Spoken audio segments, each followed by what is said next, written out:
All right, kind of a opening statement. Just want to start off with the injury front. I think they're kind of milking Dylan Mahoney along, trying to see if he can bounce back. I think he's going to be out at least another 2 weeks. Hopefully, if things go well past the bye week, he can get an opportunity to finish the season. He's been working really hard on rehab, kind of one of those deals, those turf toes. You just don't know how quickly they're going to bounce back. Tucker Yates, another guy that I think if everything goes the way we want it to, hopefully we'll be able to get him back right after the bye week. And then Johnny DiAgostino in practice on Wednesday kind of tweaked his knee a little bit. Had an MRI initially, not quite sure. I don't think that it's going to require surgery, but I do think it may be something that's going to keep him out for 4 to 6 weeks. And so that's another one that may or may not get him back based on where that's at. So that's kind of a little bit of an update there. Talking about the Weber State game, kind of the recap after having an opportunity to digest it on a long bus ride home. Probably the biggest thing for me was just I felt like this was the first time where I questioned our effort as a team and was disappointed in that. And I think I really have to examine what I'm doing as the head coach in terms of the psychology of this. I mean, it's obvious that we've been in a lot of really close games and we've kind of knocked on that door. And at some point in time, you have to have that breakthrough moment, or there's going to be doubt that creeps into these guys' minds. And when you go down 21-0 in the first quarter, I think that doubt was certainly present. I would say this, one of the things I pointed out to the young men yesterday was, guys, we were down 20-0 midway through the third quarter a week ago. That didn't change the game. And I think some of the credit goes to Weber State. I think they were executing at an extremely high level on offense and caught us in some defenses that weren't opportune at times. But we've got to counteract that with great effort. And I didn't feel like that was something that was present for us as a team yesterday, on Saturday rather, and something that we addressed yesterday. I think these guys understand it. I think that they, there's kind of three things that happen when you're going through something like we're going through right now. I think it's first you kind of get embarrassed, and that's a natural human reaction to a situation like that. And then you get angry, and then you make a change. And so I think that we're kind of pushing through that part of this process right now. And there's going to be moments where, gosh, it looks really good, and you feel like you're gaining traction. And then there's going to be moments where you take a step back, and unfortunately, I think Saturday was a step back in this process, but it is part of that. And I think it was probably one of the better learning moments that we had. We had a lively session yesterday, and I think the kids are going to bounce back. A lot of guys up there watching film, I think they understand that we've got a tremendous opponent coming into town that is going to test us. And you look at that Weber State game and you get frustrated and disappointed in some of the things that took place, but there's also a lot of positives. There's some things that I thought Chris did in the course of that game that gave us a chance at times. I think we're finding kind of our groove and our identity on offense, and that's really important. And as we go down the stretch here, that's going to be a huge part of what we do, is kind of finding out who we can be with him as our guy, and it's going to be interesting. So that's kind of the opening remarks, and be happy to take questions. Was there anything in the second half that you were pleased with the way guys played? Well, I think we did get a couple stops in the second half, and I think that was important. I thought we made kind of a really minor adjustment in terms of our alignment on the defensive line that gave us an opportunity to match the surface a little bit better. They're in those two tight end sets, and they trade both tight ends to one side, and we needed to just identify that and move into that a little bit more. And I thought the guys did a better job of that.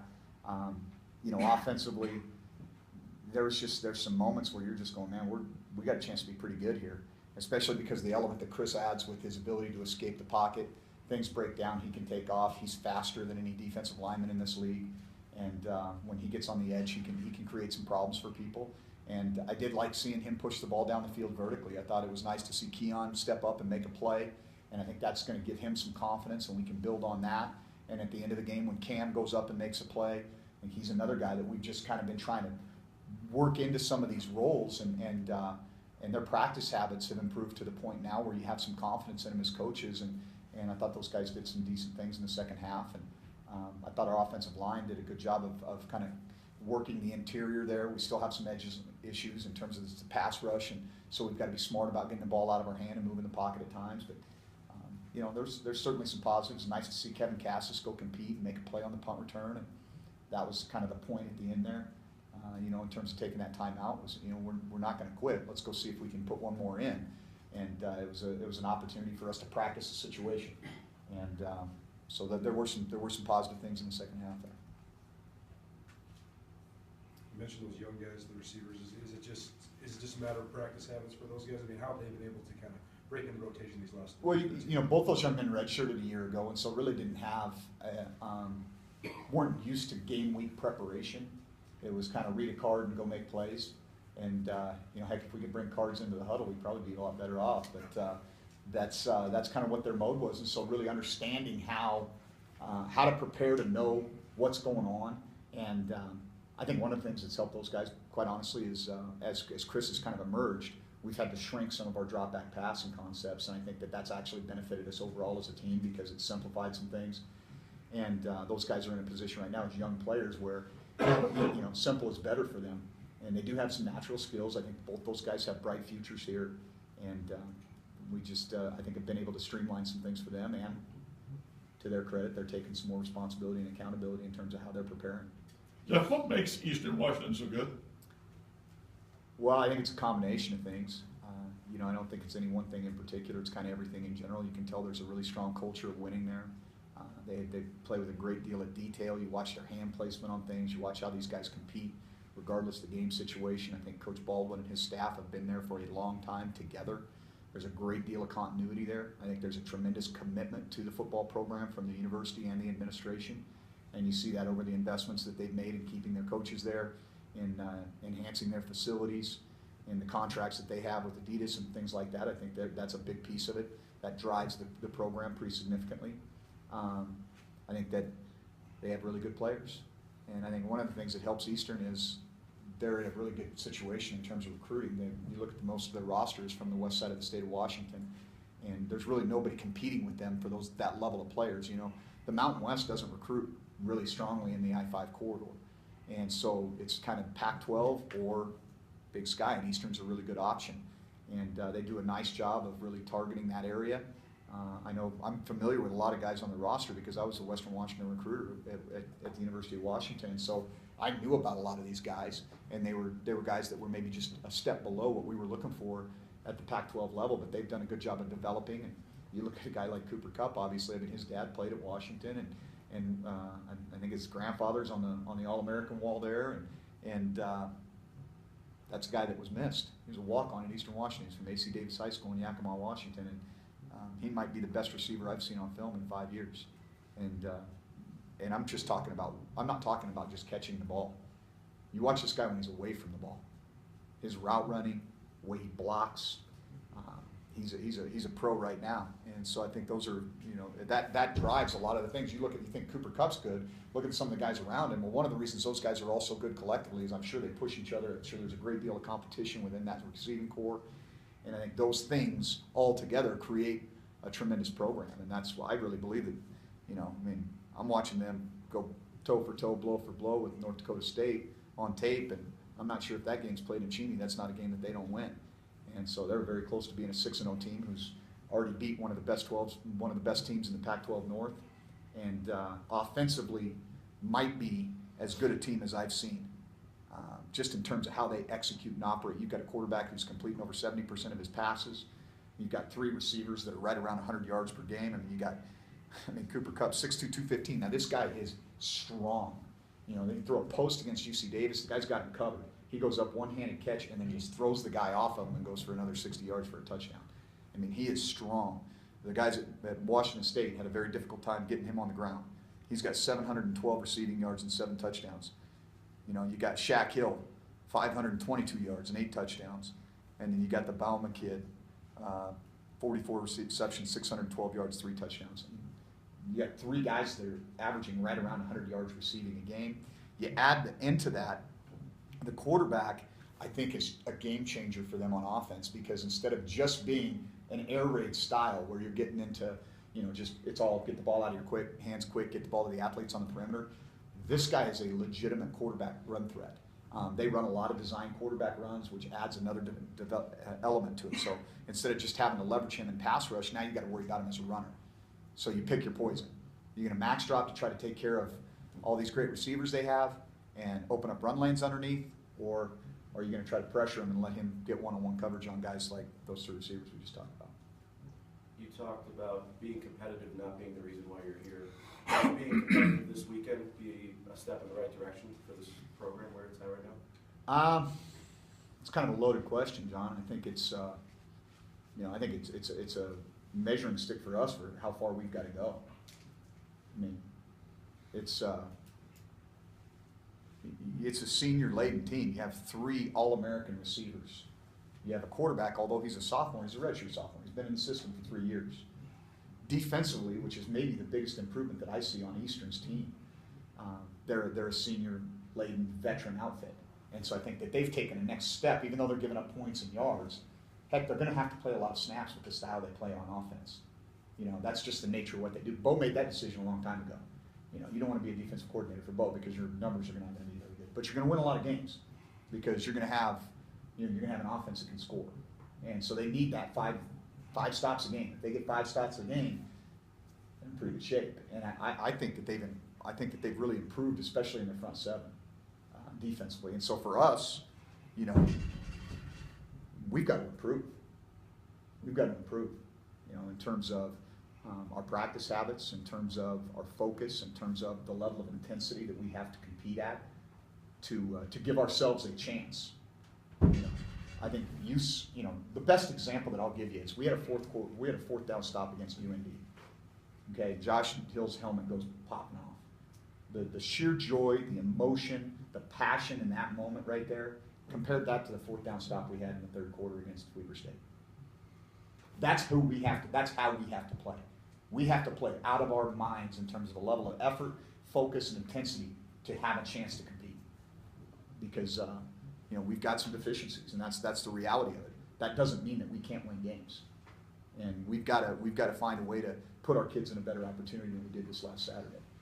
When you look at a guy like Cooper, I mean, for 4 years, inevitably defenses have tried every day against him. What is your view on how you not stop him, but at least try to contain him? Well, and I think part of the problem is the other guys are so good too. So if you want to load your coverage to that side, or you want to bracket him, or you want to run star coverage, then you got to deal with the other 2 guys, or 3 or 4, or whoever else they throw out there.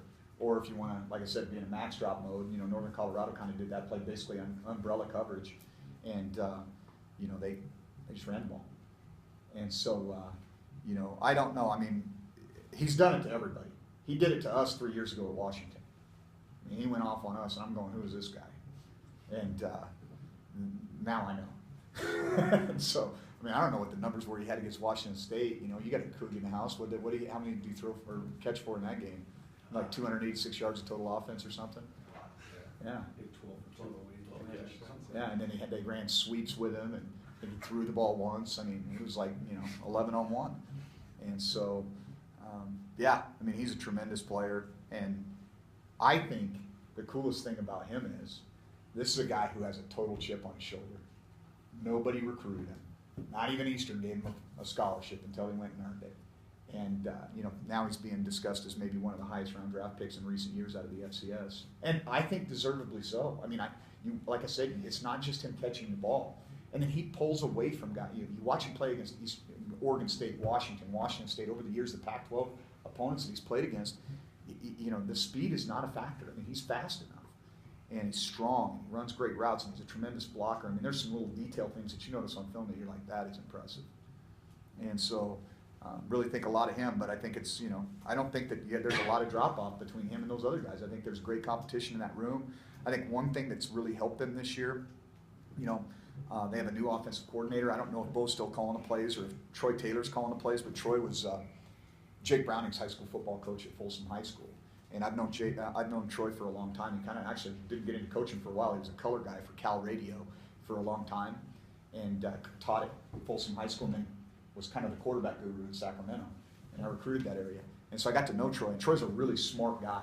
And you can kind of see the wrinkles that he's put on this offense, the 4x1 empty stuff, a little bit more stuff in the run game. And so I think that's been a good addition for him, and it's kind of been something that was good for their program at that point in time, is to add somebody new to the staff because they've been there so long together. It kind of creates maybe some new excitement and some new ideas. One of those new ideas is the quarterback run. So much more quarterback run with Central capable. How do you slow that down while also taking care of all the Well, they're going to get their yards. I'm just going to tell you right now. They're going to get their yards and they're going to score points because they do it against everybody. It doesn't matter, who it is. They find a way to operate. And so I think, what you have to do is you've got to tackle in space. You can't let them catch slants and go 80. You can't let them, run their quarterback power and crease you for 60. Hey, a first down, that's all right. Let's make them line up and do it all the way down the field. And then you got to be smart and calculated in terms of if you choose to pressure them and how and when you do that. What benefit does Chris get by playing an entire game under center and sort of seeing start to finish? Yeah, I think it's just reps. I mean, I think it's it's just banked reps, get an opportunity to play, and it's hard to improve if you don't play. And those opportunities for him are really, really valuable right now. As I mentioned to Jay yesterday, there's 4 to 7 plays a game where you're just like, what in the world are you thinking?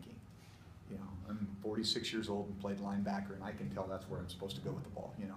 And then there's 4 to 10 plays a game where you're like, I'm glad he's out there because I don't know that we can get a first down if his legs don't get it for you, or he sees something and gets rid of the ball and makes a play. And so I think that it's just about the more he plays, the fewer of those what do you thinking plays happen, and more of those that's pretty awesome plays happen. And I think that he's a confident, relaxed, calm kid, and I think he's learning that preparation part is really important. Because I'm not sure that at Lawndale High School he didn't just go out there and they'd snap him the ball and he'd run around, and if somebody was opening, throw it to him, or just run away from everybody. And the cool thing about Chris is he really is a student of the game. He likes football, and you ask him questions. Sometimes it's interesting in the recruiting process. You'll have conversations like, "Hey, tell me about your favorite football player." No, him and Holland. And when somebody pulls out, "Oh, I really like watching Peyton Manning, but my guy's Michael Vick," and who was even Warren Moon. I mean, he's that type of guy where he'll even rewind it back to guys that Bill Lamberty remembers. So, which is awesome. Did you see a change in his demeanor at all when, as preparing to be the starter when he was named the starter? Not really. He's always kind of the same, which is a really good quality. Probably felt it a little bit more, maybe, as we led up to game time. But, he still operated pretty well. We've got, he's turned the ball over too many times. We've got to be smart about that. The pass to Jay Sean was pretty impressive. Do you think he showed what he can do specifically as a thrower at quarterback? Well, the thing that I want to see him do is get the ball out of his hands quicker. Because I think and part of that is processing information. It's like, okay, am I going here? Am I going here? Am I going here? We can help him with that by condensing it and saying, you go here to run. And, that's something that's probably going to be good for him for a while.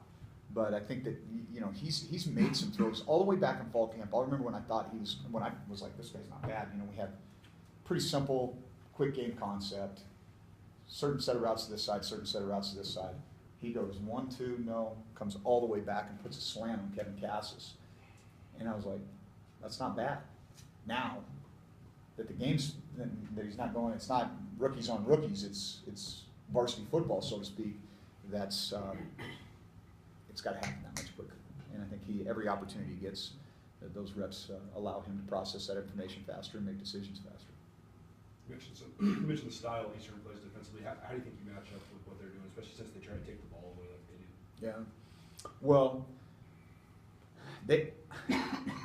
it's probably the most I've ever studied them on defense, because we played them at Washington State when I was there. I was watching their offense. We played them at Washington when I was there. I was watching their offense. But you just look at numbers and you know that they've struggled stopping people in the past. And so what I see is I see a better defensive line than I thought they would have. And I think that's some of it's maturity. They've got some guys that have played a lot of football there. I like their inside linebacker, number 4. I think he's a really good player. They kind of rotate some dudes up front, that defensive end, buck linebacker. They're playing more 3-4 than I've seen them play. And I think that's an influence of maybe them going out and doing some homework and changing some things. They look a lot like Washington. I think that's who they've clinicked with, if you were asking me. That they're running more max coverage stuff, and they've kind of got that guy. I can remember his name. Number 3 is what's his name? Anybody remember his name? Safety. Number 3. No, he's a stand-up outside linebacker. Oh, He's like a Yankee buck. Yeah. Samson. And he's, he's a guy that's different than most guys in this league. I mean, he's got some real life twitch off the edge. Even against NDSU, they were having to chip their way out with him, and he can create a lot of problems. And so I think that that's the thing I see. I think that they've got a lot of veteran guys. They play the Hadili kid, Tiuli. They kind of got their poly crew inside there that does a good job. Number 3 is a problem in pass rush. That's a matchup issue. You're gonna have to dedicate somebody more than just one guy to him in a lot of situations. Bruce, veteran safety, playing a lot of ball for him, and then the Zamora kid from Federal Way. I think those are guys that stand out to me on defense. A lot of those guys are in the front 7. One of the things that's interesting, you watch them, you know that their DBs have to go against those guys every day one-on-ones, and so they compete really hard. I mean, you can tell. I mean, they're probably not winning a lot of those one-on-ones, but they're competing against really, really good talent, and so that's going to elevate their level of competition as well. Special teams wise, they put a couple young kids back there as returners. They rotate some guys back there, but they'll put Cooper Kupp back there when the game's on the line, and you got Shaq back there returning kickoffs. And so I think it kind of depends. I mean, I think they're trying to maybe get, especially in home games, they play a few more guys, which is natural. They play a lot of running backs, and some of those guys will go back and return kicks for them. I think they're they have good team speed, so that's always problematic in a kicking game, and that's one of the things that we've got to improve here is our team speed so that we can match up with some of those. But I think by and large, we've done a reasonably good job of covering kicks and putting ourselves in position. Really with the exception of the Idaho game, and their punter was the difference in that. I think we won the battle of field position. We look at the end of the game and we look at the numbers. I think we've done that in every game except the Idaho game. Defensively for you guys, you saw a lot of rotation again, but it looked like even almost a platoon type system in the front 7. What's the strategy behind that? Well, when you have 6 guys, you try to keep them fresh. And so for those guys to play more than 5 or 6 snaps at a time at a high level is going to be a struggle. And so we've just, I think Byron's done a good job of kind of trying to keep those guys in, keep them coming in and out. And, we've got to try to match it up a little bit based on down and distance and situation. And the hard thing is when you get to that situation, it's like, I'd really like this guy in the game on 3rd down if we can get to that, because, we struggle creating a lot of pass rush. We only have a couple guys that we feel like can do that for us. And so, but if they played 8 plays in a row, you still got to sub them. And so that creates some problems for us, but we're working through that and got a heck of a challenge here this week. Chad, is he feeling okay? Yeah, Chad, it's kind of been the same thing for the last month, basically. He's got a bone bruise, and so, he's a tough kid and he handles it, but he's sore on Sunday and works his way through it, and usually by Thursday, Friday, he's feeling pretty good. Do you expect John Walker to be back in the starting lineup this Yeah, week? yeah, I do. The commissioner has talked recently about the likelihood of a 9-game schedule being implemented for 2020. What are your thoughts on Well, that? I'm thinking I better win some games if I want to be around here in 2020, but that's my first response. It doesn't really matter who we play. I mean, I'm sure the biggest issue I see is being able to have a 6-game home schedule. I think that's obviously the biggest issue that you got to work around, is figuring out how are you going to be able to bring quality opponents in here. And if you're playing a 9-game conference schedule and you only have 2 open dates, that kind of makes it hard for you to play. Unless you're in a 12-year season, you can't really play an FBS opponent, which is a downside. I think I like playing those games, and I think our guys would like playing those games. And so it reduces your opportunities to play an FBS opponent. And then in certain years, it's going to be tough to get a 6-game home schedule. A 12-game schedule, would you be completely opposed to that? No, I wouldn't. I think we've got to look at, here's the thing that I find immediately. There's 2 things that I think jump out to me in my infancy in FCS football as a head coach. Number 1, we have fewer scholarships, and I knew that going in. But how that affects your roster depth. And the longer the season goes, the more you're seeing these guys get beat up. And I don't know that that's good for the players. The other thing is, and I know this sounds crazy, I'm guessing that this is probably pretty problematic at a lot of places this size. We don't have as many class offerings. And so our kids' schedule, our meeting schedule and our practice schedule is kind of all over the place. We've got to bring guys in at 6 o'clock in the morning to do position meetings because they've got a 2:30 lab, and because there's not as many course offerings, that really hamstrings you a little bit too in that regard. And I think that just those long days start to wear on our guys as the season wears on. When you're at a Power 5 place and there's 40,000 undergrads and they offer 16 sections of English 101, you know, you can get those guys kind of in where you need them. And here we have some limited options in that regard. And so outside of being able to do everything in the morning, which isn't realistic for us right now, I think that would be the one thing that would help us. And I think that, I know that doesn't, you wouldn't think that that would impact a 12-game schedule, but the bottom line is, I mean, you know, their gas tanks are full in August, and when you get to November, they're pretty low between, you know, burning the candles at both ends with meetings and preparation and coursework, and that's something I think we got to pay attention to. All right. Thank you. Thanks. Thanks.